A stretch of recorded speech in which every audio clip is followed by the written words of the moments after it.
And just like that, it is Wednesday. Unbefreaking-lievable. Hi, everybody. I'm Russ Kane. This is The Daily Show, exclusive to Men's Radio Show. Let's get on to the first comment of the day. And cue Russ. Bless you. Thank you. And thank you for your comments the other day, Scott. First things first. Happy birthday to my twins. I know you're not supposed to do that on radio. I don't care. They're 25 today. My little guys. Little fellas. Not going to see either of them, obviously, because they have proper lives and jobs. Ladies and gentlemen, and straight in from New York City. Good morning, says Elizabeth Green in Manhattan. Good morning to you. You know him. You love him. He's the experimental king of comedy of the New Malden area. He pushes the boundaries in Lidl and Aldi. Ladies and gentlemen, please welcome Neil Cheeky Boy Long. Hello, and happy birthday to your twins as well. Happy birthday also to Tom Jones. He's not related to me. I'm going to be honest. I know that's a shock. I'm not his dad. Wow. I mean, I know you know everyone, but no, Tom Jones, 83 today. Jeez. And in fine fettle, which shows you that booze and cigars and women are the way forward. I think so. That is the end. Bonjour, Russ. And do you know people still throw their knickers at him on stage? Well, they're probably, now incontinence pants. Yeah, they've got a bit roomier over the years. There's a bit more Laban's realm. Yeah, you kind of nicked my punchline there. Never mind. I know exactly who this is. And hello from moi, sitting on the lavatory in NW3. Beanies, meet the Beanies. They're a family. From the town of Hampstead. Yes, they live in NW3. I'm not doing the rest of it. Here we go. Oh, this is. Hello, boys. I'm very sleepy in the middle of night shifts. On the night shift. And now, one more, then we get on with our guest. Barry J. Allen. Oh, God. Hello, listening while sorting at my parents' house. Oh, lots of laughter and tears. Barry, I couldn't move my wife's stuff for ages. It was horrible. Couldn't do it. Right. Let's get on with our first guest because we've got a packed show today. I think she's been on before. I'm sure she has. Ladies and gentlemen, Amy Rylance. Hello, Amy. Yes. How are you? Hi, good afternoon. Very well, Hello. thank you. Yes, and you? How are you? You all right? Are you okay? Can you hear us all right? Good, thank you. Okay. Yeah, can you not hear me? You're a little quiet, but we can live with that. You're being listened to in Spain, up in Scotland, in Manhattan, all over the world.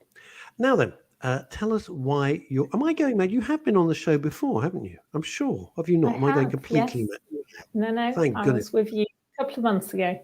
That was it. So tell us why you're back, and you're very, very welcome. But tell us why you're here. What's it all about? So we are launching this week a campaign that's really about busting some of the myths when it comes to prostate cancer and just the prostate itself. So we have done some research that looks at how do men understand the big issues around their health, in particular their prostate, what it does, where it is, and around prostate cancer. And what that has shown is that there is a huge amount of misinformation, some myths, things that people hear, in the pub, wherever they're picking up information. And what really worries us is that some of that misinformation is actively unhelpful and could get in the way of men being able to make an informed choice, get a diagnosis in time. So that's why we're focused on this. Because one thing men are really good at doing is ignoring stuff, going, it'll be all right, it'll be all right. What's the worst that's going to happen, mate? And if they're operating on misinformation, I know exactly where mine is, because an Indian man was touching it the other day. Okay. Well, get off. I had to have an examination. So I know exactly where mine is. Thank you very much. And it's fine, by the way. Oh, thank God for that. Right. Talk us through this, Amy, because it's a huge issue and we really want to hear from you. We really do. Yeah. So What we want to focus on is that men understand what they need to understand in order to get an early diagnosis. So there's a couple of key things. Firstly, around symptoms. So what our research showed is that only a third of men realise that early prostate cancer often doesn't have any signs or symptoms. And so what that means is that people will be waiting to feel unwell, waiting to feel that something's wrong with them. And actually, the way that prostate cancer grows, it grows at the back of the prostate. It doesn't tend to cause any symptoms until it's starting to spread. And so what we want men to focus on is, how do you know if you're at risk of prostate cancer? Right. And that's the next point where we've got some problems, because actually there are 3 things that increase your risk of prostate cancer. The first is age. So men between the age of 50 and 70 are the men most likely to benefit from having a PSA blood test, which is the first test, helps to spot prostate cancer early.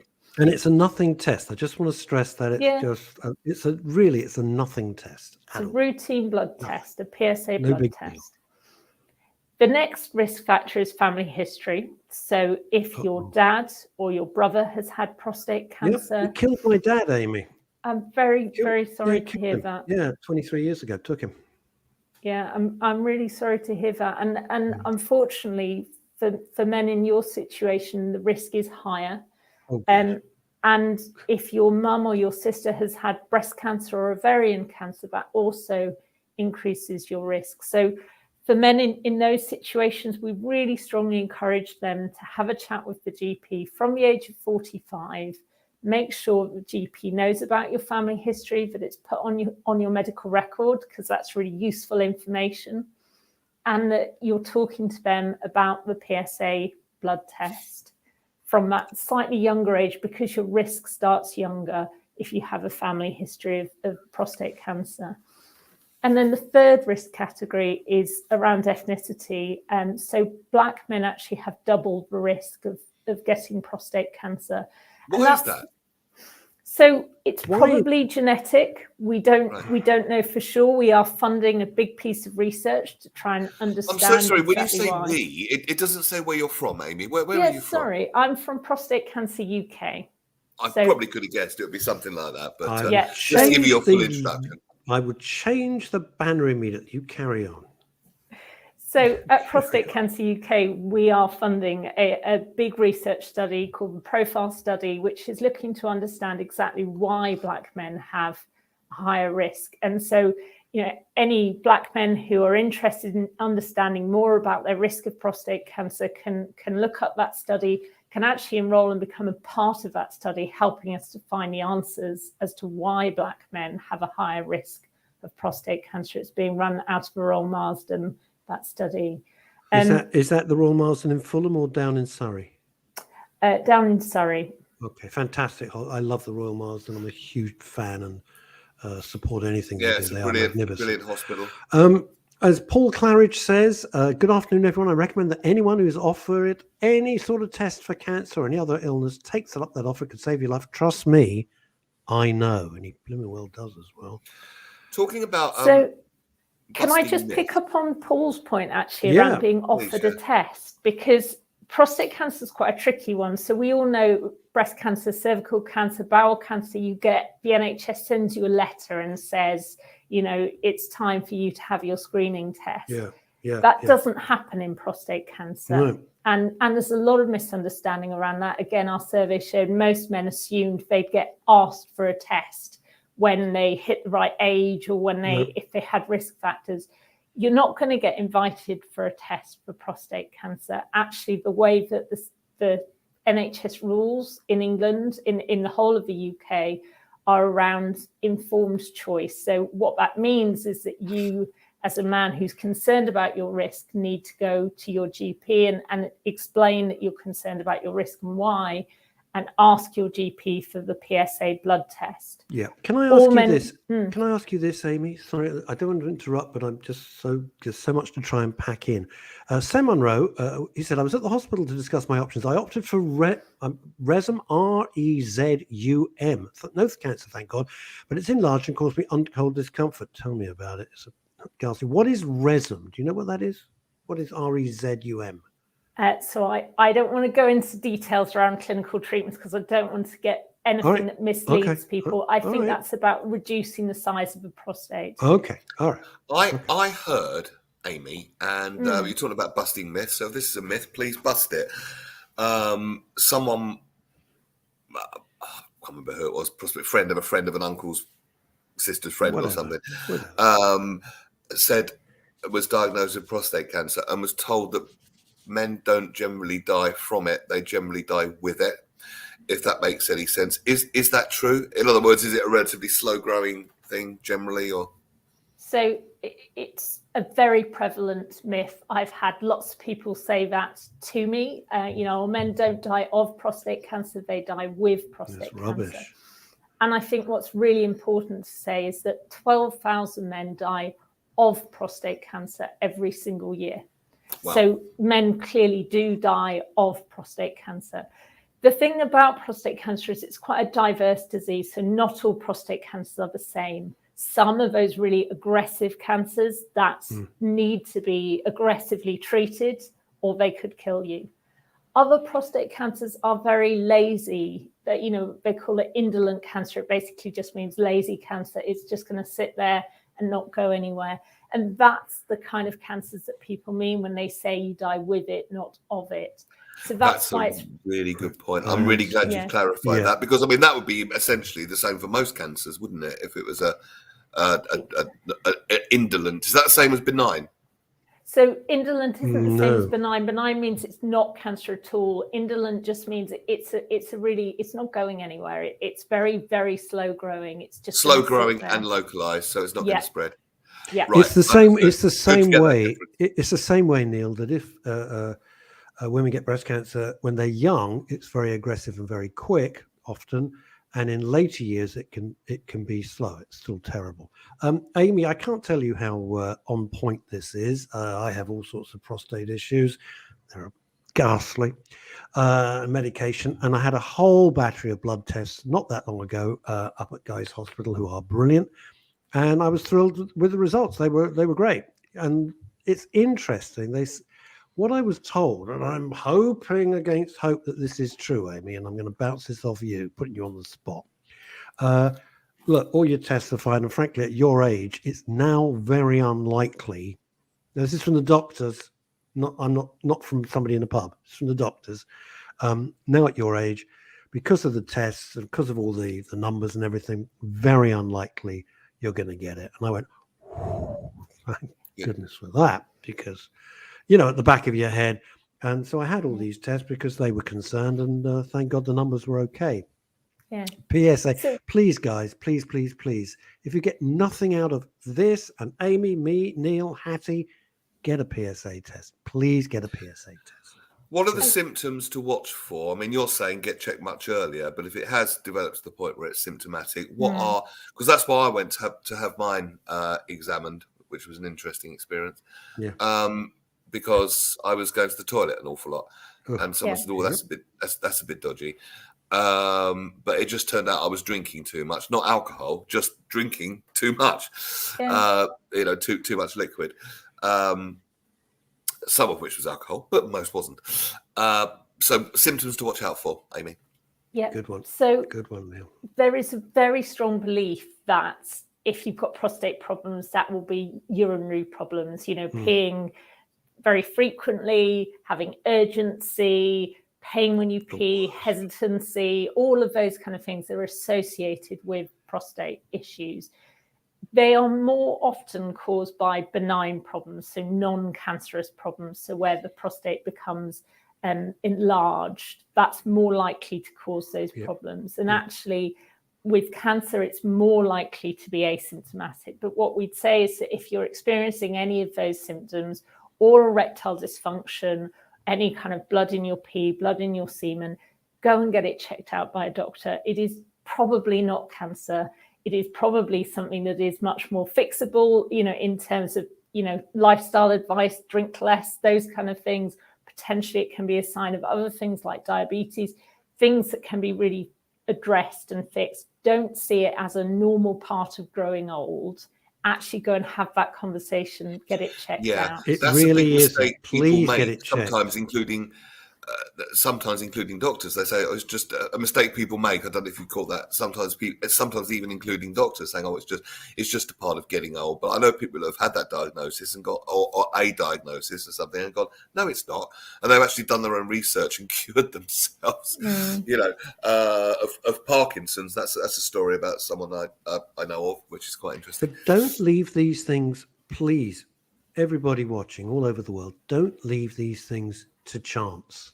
No. I know we have a huge propensity to bury our head in the sand. It'll be fine. It'll go. I'm guilty of that. I'm hardly preaching. Got to get it checked out. And don't be terrified. It's usually fixable. And if it does turn out to be cancer, what is the general prognosis? I suppose with all cancers, it's the same if caught early enough. Helpful. Yeah, absolutely. So early prostate cancer is really, really treatable. That's the great news. And that's why we're really encouraging people we have an online risk checker. Just Google prostate risk checker. It's really easy to use. Tells you about your risk factors, tells you what you can do about it if you are at higher risk, helps you to make that informed choice, have an informed conversation with your GP. If prostate cancer is diagnosed early when it's still very localized, there's a couple of different options. The first one actually is not to treat the cancer. So for some men, they will be diagnosed with cancer, but when they look at those cancer cells, they will say, we can see this is that lazy, indolent cancer we've been talking about. It's probably not going to go anywhere. Rather than treat you radically, we would suggest that we do active surveillance instead, which means that we're very regularly doing follow-up tests, making sure the cancer is not going anywhere, making sure it's not causing any harm, but that will be much better for you and your quality of life. The other option for localized cancer is either surgery to remove the prostate or radiotherapy to sort of zap the cancer. And if the prostate is removed, what effect would that have on a guy's life? Yeah, so part of the reason why active surveillance is such a good option for lower risk cancers is that the radical treatments for prostate cancer do have quite a burden of side effects. So in the short term, they can most men will experience incontinence and erectile dysfunction in the short term whilst recovering from that surgery. Hopefully that will get better in time, and most men regain continence over time. Erectile dysfunction is much more difficult to regain over time, and often people need medical intervention, whether that's Viagra or more invasive intervention to be able to maintain sexual function. But whatever it is, please get it checked out. So always the earlier the better, and an ounce of prevention is worth a pound of cure, isn't it? The prostate risk checker, is that just, Amy, just go online, just somebody can Google that? And if you Google prostate risk checker or even just risk checker with a top entry that come up there, It asks you 3 questions and then it personalizes the information for you and talks you through that next step in terms of what the PSA blood test is, how it works. It's not a perfect test. It talks you through what the pros and cons of that test are so that you can make an informed choice about what's right for you. I'm going to ask you, no, it would put you on the spot. I'm not going to ask you that because some of your findings, I wonder if people take offense. In other words, you've said that people of color, black men, are more prone, and I wonder, have you had any pushback from that? I mean, it's a medical fact; it's nothing else. Are you experience any pushback Surely on that? Not. And no, I would say logic says no, but we live in a mad world. I'm just curious. So, what I would say to that is that we do a lot of work with black men about how do we get that message through to black men. 1 in 4 black men are going to get prostate cancer in their lifetime, which is frankly, a huge proportion of black men will get prostate cancer. And Black men feel very strongly that they should be told that, they should know that, they should be supported to make an informed choice about testing. Good. And so, yeah, we do a lot of work with Black men who've had prostate cancer, who want to help spread that story, Black community groups, and we really want to spread that message and be clearer that actually the case for Black men having a PSA blood test is incredibly strong, and we would strongly recommend that they speak to their GP about having that test. Here's a question. This is coming in from Wolverhampton from Scotty. Amy, for those men who are nervous about going to their doctor, what is a basic prostate examination like, and how will your doctor react to you? Great question. Yeah, so, excellent question. The first test for prostate cancer is the PSA blood test. That is the most accurate test. That is the test that will tell the doctor, give the most information about how likely you are to need further testing. And if your PSA blood test comes back and it's raised, the PSA blood test isn't actually a test for prostate cancer. It's a test for prostate health. So various benign issues with your prostate can push your PSA levels up. So what would happen if your PSA is raised is you'd be sent for an MRI scan that takes a really detailed image of your prostate. Yep. Using that MRI scan, they can see whether there are any suspicious areas in your prostate, anything that looks like it might be cancer. If there are any of those suspicious areas, you'd be sent for a biopsy, where a small sample is taken of that suspicious area and looked at under a microscope. I know that when we talk about prostate cancer, everyone assumes what we mean is the rectal exam, the finger up the bottom. That's the test everyone thinks of in terms of prostate cancer. It's used less and less. And the reason it's used less and less is, firstly, it's not very accurate. Secondly, because we have this really MRI scan, which takes a high definition image. I know we do a lot of work with a professor of urology here who says, why would I do a finger up the bum when I can get a high definition image of the prostate, which will tell me so much more. It is useful this is the first time we've heard this, Amy. Right. Do you know that? I don't think, and I don't know, Neil, I bounced it off you. Have you ever heard this before? Because I haven't. No, not at all. I just assumed it was the finger examination and nothing had changed in the last gazillion years.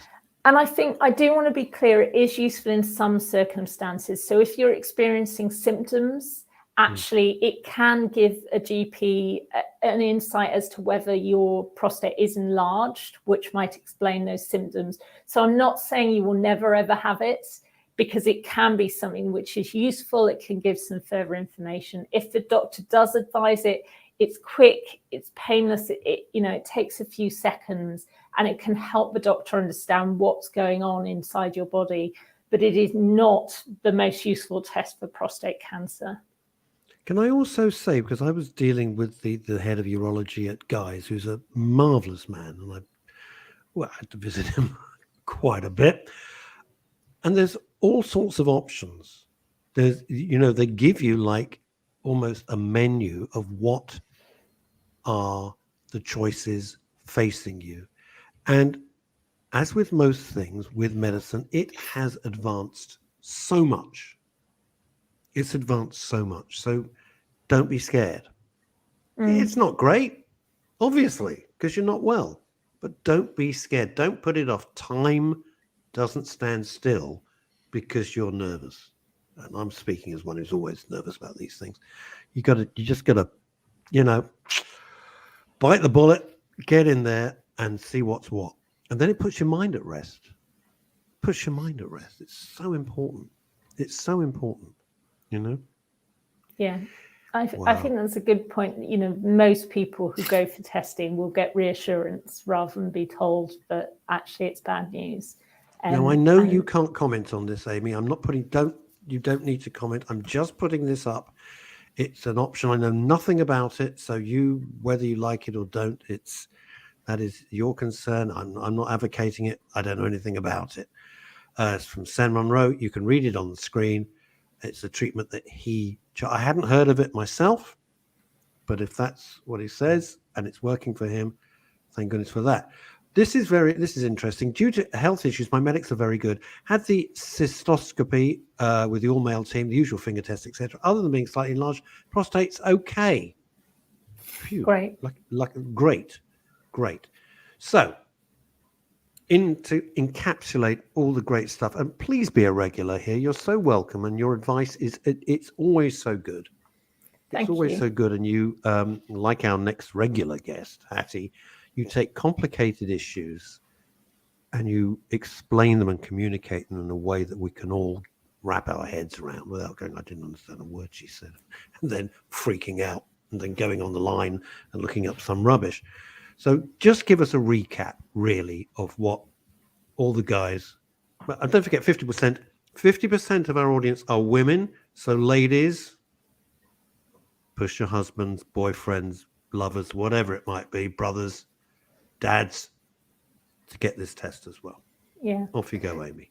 So in recap, nobody's going to invite you to have a prostate cancer test. And there are really widespread myths, misconceptions, misinformation. We want men to understand if they're at risk, and if they are at risk, what they can do about it. Now, the 3 key risk factors are age, ethnicity, and family history. You can go to our online risk checker, just Google risk checker, and answer those questions. It will tell you your personal risk, and it will help you to make a decision about what you want to do next. Right. A question coming in from Fat Scotty. What support will Prostate Cancer UK offer, and at what point can we access it? Yeah, Good another point. great question. Good one. We have a wonderful team of specialist nurses who are on the phone. They do WhatsApp, FaceTime, all those kind of things, and they can answer individual questions that people might have. They can talk to people about risk. They can talk to people. A lot of the calls they have are from people who are going through diagnosis and want to help understand all of their choices. You referred to all of the treatment options. That can be quite a bewildering array of choices, and our nurses often spend a lot of time talking men through those options.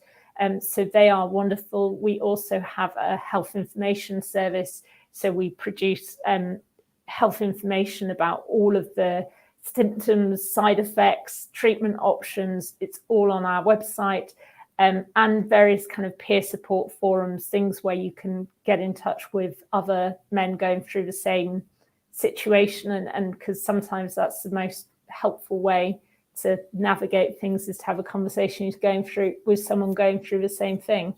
Yeah, for sure. Absolutely. Thank and you, the Amy. other thing, and I've touched on this briefly, you've got the clinical side, but because we are a station dedicated to mental health and well-being, which is, you're bang on target with this, trust me, the relief in your head that you get once you've been tested and it's okay, or once you've been tested and there's a course of action planned for you, is enormous. It's enormous. And worth reiterating what you said, Russ, it's evolved so much in the last, few years, It really couple has. of decades. It really has. It's not brutal. There's really so much less to be scared of. The most frightening thing I suppose you could do is ignore it and stick your head in the sand. Fat Scotty says, Amy, thank you for still speaking about a still relatively taboo subject and a fantastic insight into the testing and treatment. It's really useful, and hope to hear from you again soon. So absolutely. Praise Amy and approbation coming in from Fat Scotty. From Wolverhampton as well. It's great, Amy. It's lovely. Amy Rylance, you are always welcome on Men's Radio Station. Fantastic. Thank you for the work you do. Thank you, Amy. We will see you soon, I hope. Thank you for finding time, because I know how busy you are at the moment. So thanks a lot. Thank you very much. Okay. Bye-bye. Bye. Cheers. I'm sorry to start laughing halfway through that. Why did But you Fat start Scotty laughing? put a comment up. He said, his prostate slightly enlarged. Meds are helping. My doctor has probed me so much, it's almost time for us to go for dinner and a movie. Go out for dinner. I saw that, and I wasn't going to put it up. So did I. Thank you, cheeky Scotty. I got to tell you something. You know, as you get older, I put my hand up for that, obviously. This prostate business, it's, I was going to say pain in the ass, but that just sounded ridiculous. You really weren't going to say that. It wasn't a joke. it's inconvenient. It's embarrassing. You feel like a twat. Yeah, all of these things. I mean, I'm being very honest about it. You won't get that on the BBC, but it's true. And you think, well, I've just got to bloody deal with this because I'm out in meetings. I don't want to suddenly think, oh, I've got to go to the loo. I've got to go now. This is not a way to live. It's not a way to live. Talk to the doctor. I promise they can help so much. It's one of those things. They really can help. Seriously. Changed my life. Changed my life. With my challenge the other day of positive self-talk for 48 hours, how did you get on? I thought about it. I mean, I thought people would just think I'm just being polite to Neil, but I've known him for 30 plus years. I'm not going to start now. I gave it a go. And every time I got a lot of stuff going on. I lost a member of the family, blah, blah, blah. I'm not going to go into it. There's a lot of stuff going on behind the scenes. And every time I had a negative thought, I actually thought, no, Neil wouldn't want that. And I tried to turn it around. And I think it helped. I'll give you another insight as well. And well done. And keep doing it, by the way, because we wouldn't get a result from going to the gym once, of course. We need to keep going. Yeah. Thankfully, he has small hands. Yeah. He's not fisting you. Oh, Lordy, Emma Webb. Did you just say what I thought you just said, Russ? Yes, I did. And that's my career along with Julian Clary. He's using a finger. Right, here we go. Leslie Ian Jones. Where's he gone? Come back. Come back here. Right. Oh, he's gone. He's still gone. Right. I can't work. Right, Leslie Ian Jones. It was just a gag. Having all male team doing cystoscopy was when I needed to have a pee. I kept holding on until I said, I can't wait. They said, we've filled you up, so empty away. Don't think I could do that in front of a woman. Interesting, you say, but they're medical people. Men or women, they're medical people. I hope we've kind of got past that. We've got to get Hattie on. I haven't got too much time. Longy, did you get the link I sent you through your website from one of your Capital shows? Oh, yes, I did, dude. Thank you very much indeed. Okay. I get all doe-eyed and nostalgic when I hear stuff like that. And the big news, forget prostate. Forget prostate cancer. The big news coming in from Guildford in Surrey. Hello, everyone. It's Wednesday. So, I'm outside the Bowls Club waiting for my mum. Rock and roll! The Bowls Club. Yeah! Right, enough of this. Time now. Go on, do one of your fabulous things. Ladies and gentlemen. Oh, here we go. Will you please welcome to Men's Radio the sparkling, gorgeous, erudite. You can't say that anymore.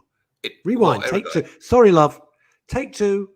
Rolling. You can't say that. Sorry, love. That's patronising. That's worse. I'm saying that to you. Oh, okay. Well, that's even worse. You can't say gorgeous. She's not here. It's not. Will you please welcome the sparkling, the erudite, the moderately attractive? Is that better? No, that's just rude now. Hatti Suvari. I can't take it anymore. God's sake. All right, effervescent. We can go what with does that mean? It means bubbly. You're bubbly. It means you're bubbly. You're full of. It's a very long word to say bubbly. Yeah, effervescent. There we go. I'm going to try and change the layout. God knows if I can do it. Absolutely no idea. You carry on. Welcome. No, I don't want that. Hang on. Good afternoon. How are we? There we are. How are you? Yes. Hatti Suvari, welcome to MRS. How are you doing today? I'm very well, thank you. How are you guys? How's everybody? We're fine. You weren't offended by my intro, were you? Listen, I don't get offended by stuff that I grew up with, and that isn't that interesting? Doesn't really bother me. It's not really, it doesn't even come into the is it offensive thing for me. No, that makes sense. It certainly wasn't meant that way. Yeah.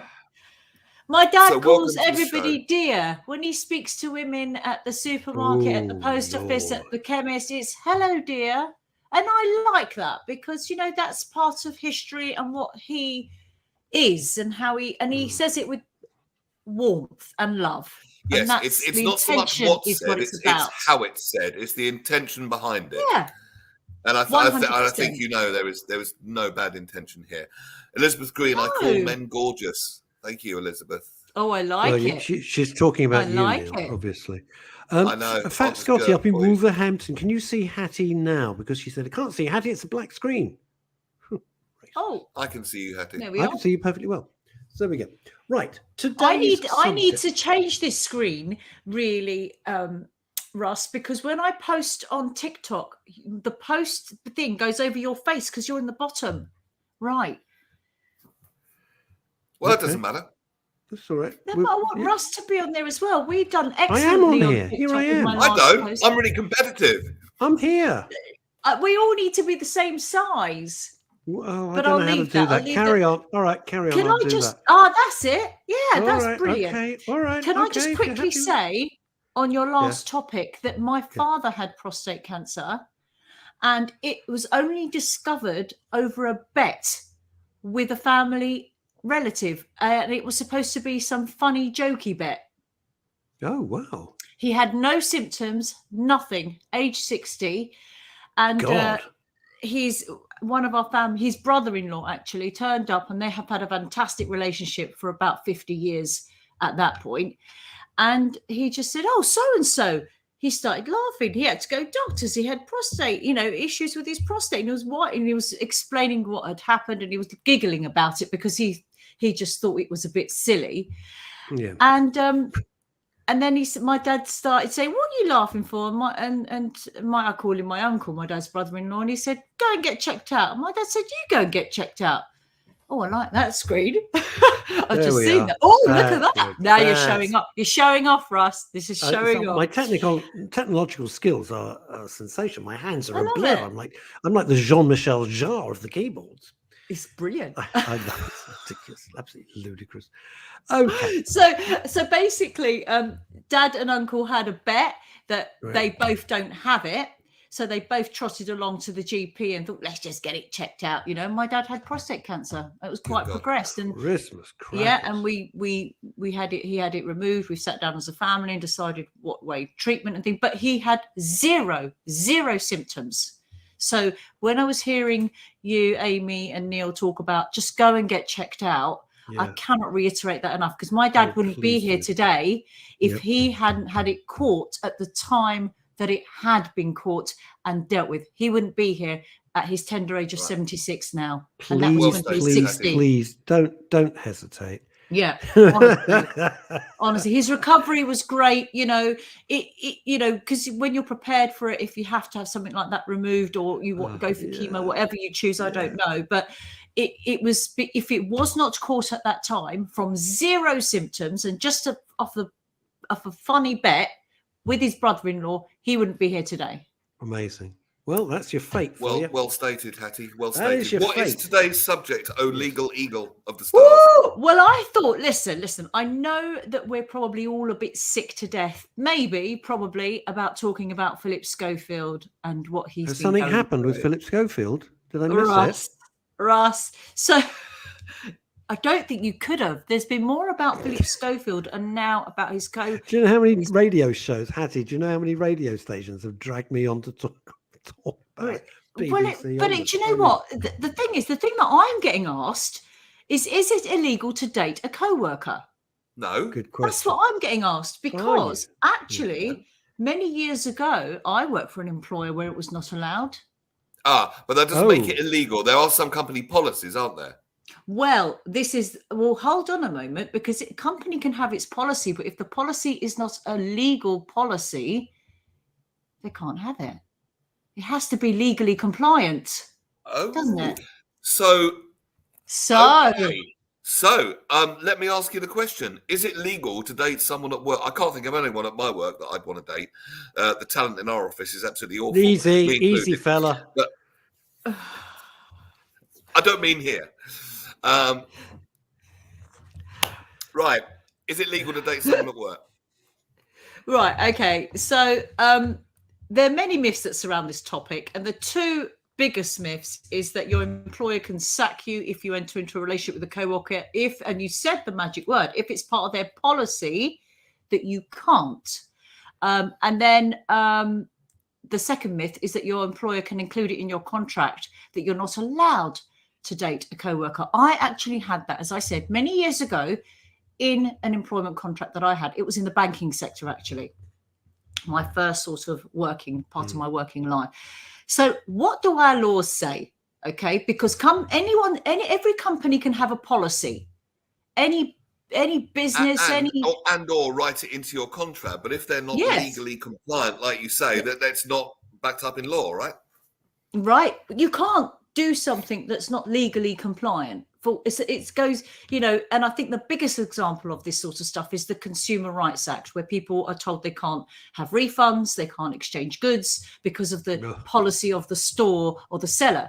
And I think that at the moment, to me, seems like the biggest culprit of companies making their policies and rules and regulations up, and then the consumer buying it because they're being told by the seller this is the rules that we have, but actually they're not compliant, so they can't implement those rules. So very, very simply put, Article 8 of the Human Rights Act, that's the boring bit, clearly sets out that everyone has a right to a private life. This includes personal relationships. It means that having a relationship with a colleague is not a sackable offence. Right. Okay. Right. So as an employer, any employer, and this is the underlying fact here, any employer trying to place a ban on a workplace relationship will find themselves on the wrong side of the law. Interesting. Here's this question from Scotty up in Wolverhampton. Even though they would like you to think that you're on the wrong side of the law. Well, you assume that because it's normally in a contract, isn't it? Yeah. How do you challenge or change a company policy that isn't illegal? Well, you can't. It's up to the company to make their policies, is my understanding. It's so not there's up no to us to overarching. So, Hattie, there's no overarching law that bypasses the individual rules of a corporation. Not to my knowledge. Okay. If it's not illegal, the company has the right to say, these are our rules, these are our regulations. They have to be fair and reasonable. And obviously you can't I'm just talking broad brush here, but in relation to dating somebody at work, and I know the Philip Schofield issue is not necessarily that he dated somebody at work. And Russ, you've mentioned that you've been on lots of radio shows to discuss this topic. It's more the point of, did he groom this person? Did he use his position of, I'm a celebrity, Mr. Schofield, and I will, he possibly his boyfriend Schofield was it illegal for him to date somebody? No. So no My position employer. I've done a 180 on this. I really don't want to add to this wretched. I've never had such a reaction on my Facebook ever. It's huge what's going on. Let's just be honest. Look at my Facebook page. I don't mean you, Hattie, because you're busy, but everybody else, when you have a chance. No, I'm not busy. I just don't know how to use it very well. That's all. Here's the thing. This is what is this really? What are we really talking about? It's a bloke off the telly who I've never met, fired from a show that I've never watched, a show that, despite all the puffery around it, pulls in around 700,000 viewers. That's it.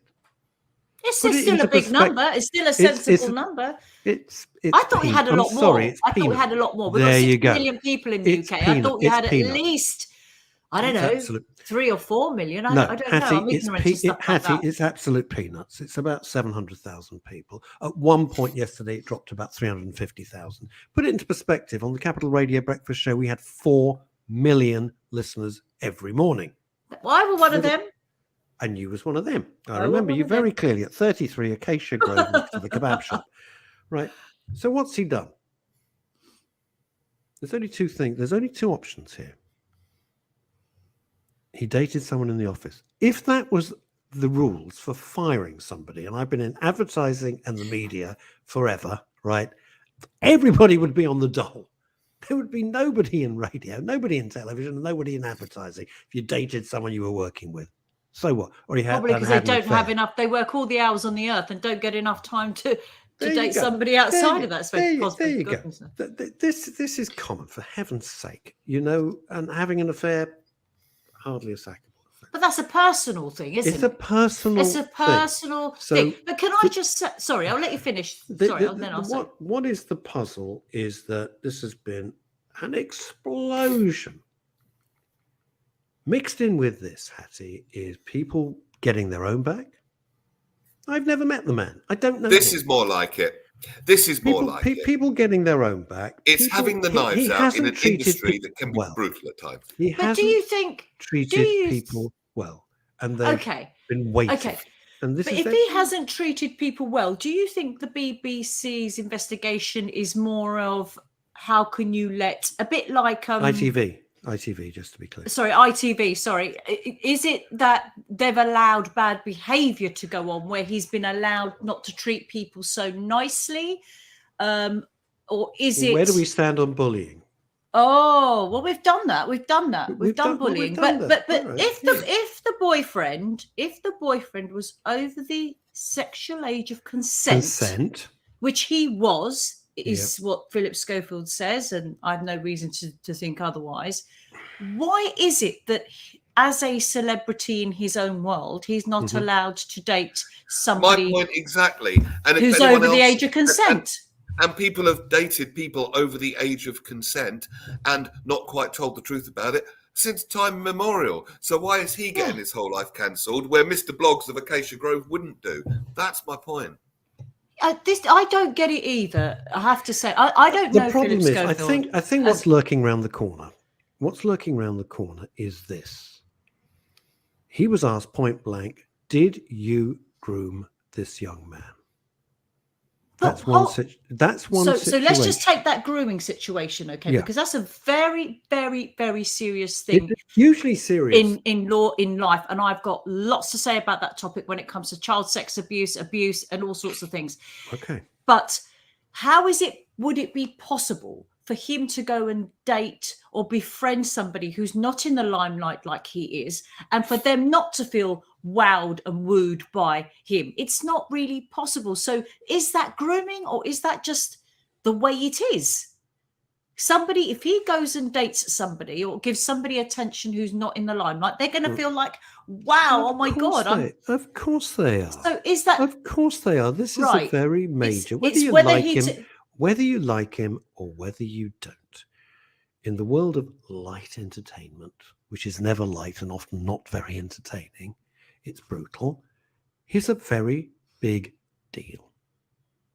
Yes, and I think it's, did he use his position, if he fancied or liked this chap, to try and encourage him to have the relationship? And only they know that at the moment. Yeah, but when it comes to the ITV, is it all about, did they cover up something which was wrong? Isn't that the question for them? Not why did Philip Schofield date so well? All right, let's ask you legally, because I don't want this to be tittle tattle. Because Jesus Christ, you know what's going on in Ukraine at the moment, blowing up a dam. That's very some serious. bloke getting fired off the telly. Who cares? He does. I have to say, I did get that feeling after seeing it on every single headline.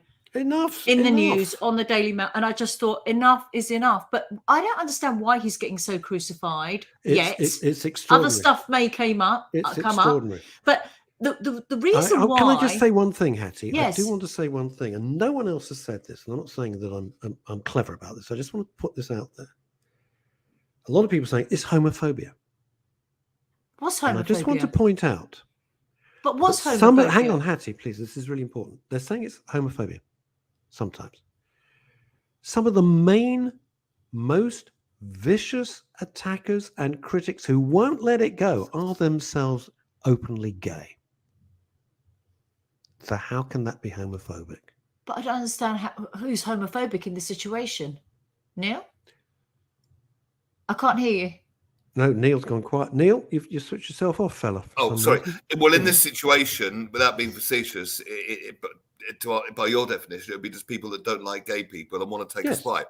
Yes. But if the people doing it are already gay, then I don't see where homophobia plays into it. Precisely so. I think it's just a very convenient. It's a very convenient label. I don't fully understand what has happened. The problem is compounded by, if you have lied on several occasions and then said, you know what? Yes, I lied.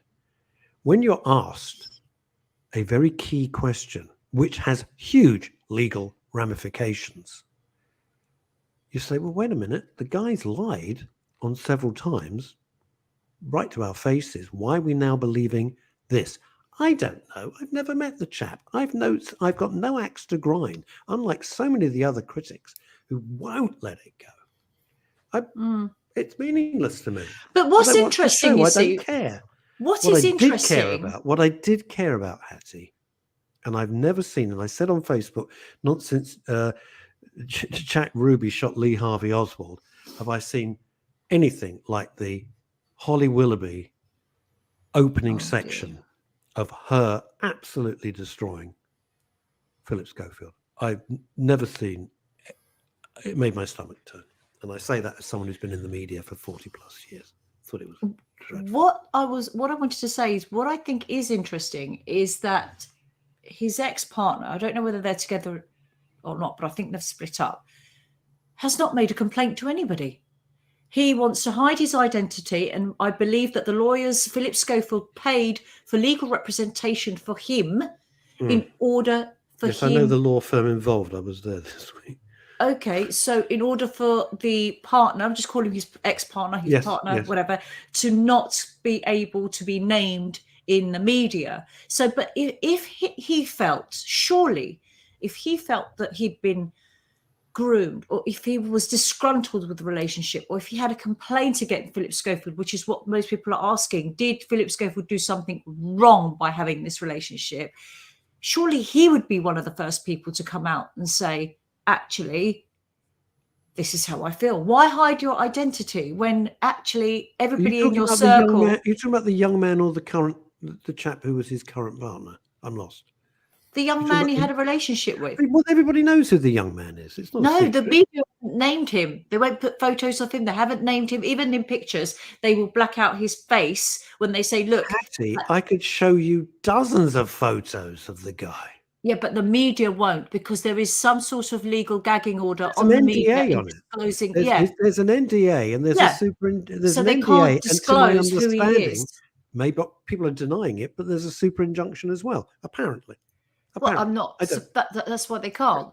But all I'm saying is, whether Philip Schofield has done something wrong or not, I personally don't know. I wasn't there, is what I, None of us were. Yeah, but for him to be, I think it will come out. I think that the truth will, to some degree, didn't work out so well, did it? No, but I think there's more to come out. What do you think? Has anyone stopped to consider, while everyone's going for their revenge and everyone's going for their scoop, has anyone at any point stopped to consider the well-being of the people involved? Yes, of course they have. But here's the thing.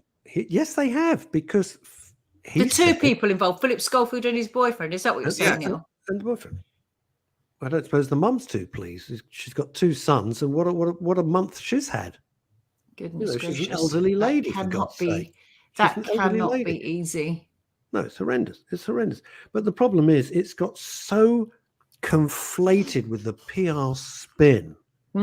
It's so revolting. There are some clear legal issues. Everybody takes a step back and a deep, oh God, that's what Holly said. Deep breath. Fluff the eyelids. I really didn't understand. It just, for me, and again, I don't know Holly Willoughby, but it just did not feel genuine. It didn't feel like it was real. But I don't know. I haven't been through what she didn't write it. It's written by ITV management. It's passed through ITV lawyers. You know that. I know that. Everybody with half a brain knows that. She reads the auto cue, and that's the deal. If you're a real friend of somebody, you would say, I'm sorry. Her whole career's on the line. I'm not doing this. Friends, I hate to to bring us back down to earth, but we've got 5 minutes left, and we've talked about this for quite a long time. Are we with a lawyer though? We've talked about it as opposed to tittle tattle. We've talked about it with a lawyer. That's true. I'm not a lawyer. I'm a legal professional. Let's get that right. I do. I mean, the only thing, the closing kind of points that I wanted to make on this topic of, are you legally allowed to date somebody at work? Can your employer tell you not to? Is the reason why employers sometimes say, we don't want you involved in a relationship. We will put that in your contract, or whatever they will try and do to make you know that that's not going to be something they're willing to tolerate, accept, or they won't be happy about it. Because they really look at the practical side of things, because it can present, as we've seen with Philip Schofield, unfortunately, various legal and practical concerns for employers, because they get dragged into issues when issues are taking place or when events are happening under their watch. And employers can get concerned that, these workplace romances, if you like, can affect employee morale, productivity, by distracting the romantic partners, if I may dare say, from their day-to-day duties. But I think, I do get it. I do get why employers say, well, look, I don't want to have to be dragged into the legal, practical, and moral issues if you guys enter into a relationship, or whatever it is, because it can become quite intense. And that's fair enough, but they can't legally tell you not to do it. They can legally fire you if you are doing things that would affect your productivity. I suppose that's a different issue, but they can't legally. Hold on, pause. You said legally fire you if you were doing things that affected your productivity. The only thing you could be sacked for is your productivity, not what you're doing. It's the productivity. If the productivity falls... let me put that in. Let me phrase that better. You could be fired if, let's say, the relationship, you are spending all the time on that and not doing your work. But that's not because of the relationship. That's for not doing your work. But they can't legally stop you from having that relationship, and certainly not write it into a contract. That's a revelation for me this morning. Yeah. Yeah. If company policy states you can't date at work in contravention of Article 8, and you do it and it evolves into Article 12, the right to marry, must you tell your employers, or is that private?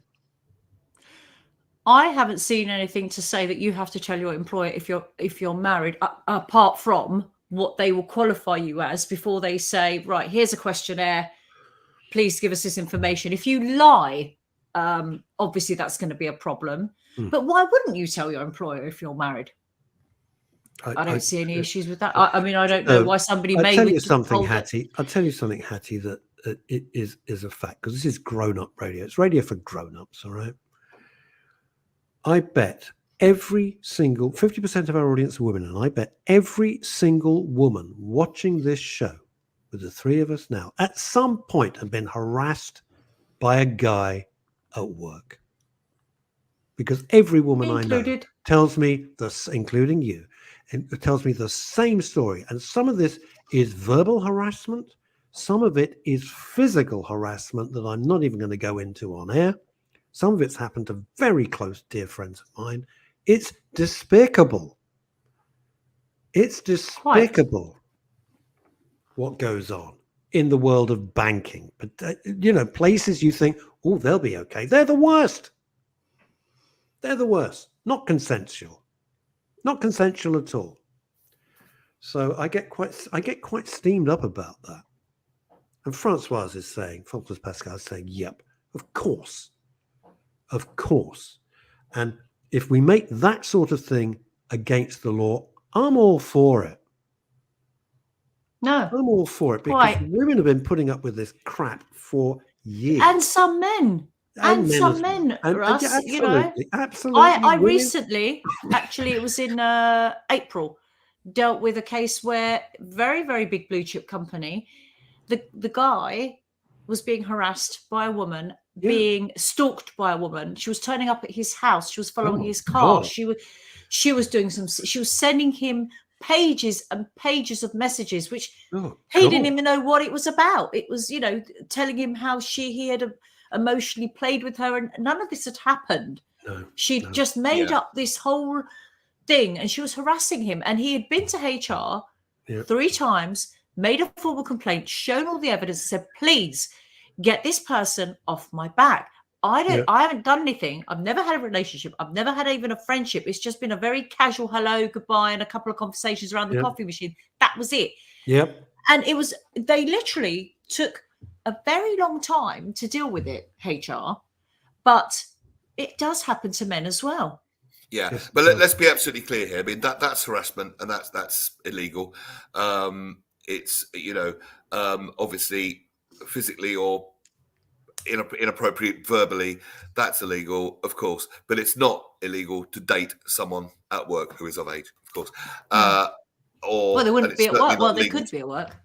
Yeah. We got to leave it there. Oh, God, I love it. Well, everybody loves it when you come on, Hattie. Do you want a quick jingle for your TikTok? Always. Here we go. All right. Okay. For it.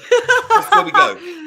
Ladies and gentlemen, this is MRS, Men's Radio Station, a show dedicated entirely to mental health and well-being. And we got one thing to say. Oh, I love that. I love that. I'll be back on Friday. Thank you all so much. Thanks for all your great comments from all over the world. I appreciate it. Till then, take care. Bye, gang.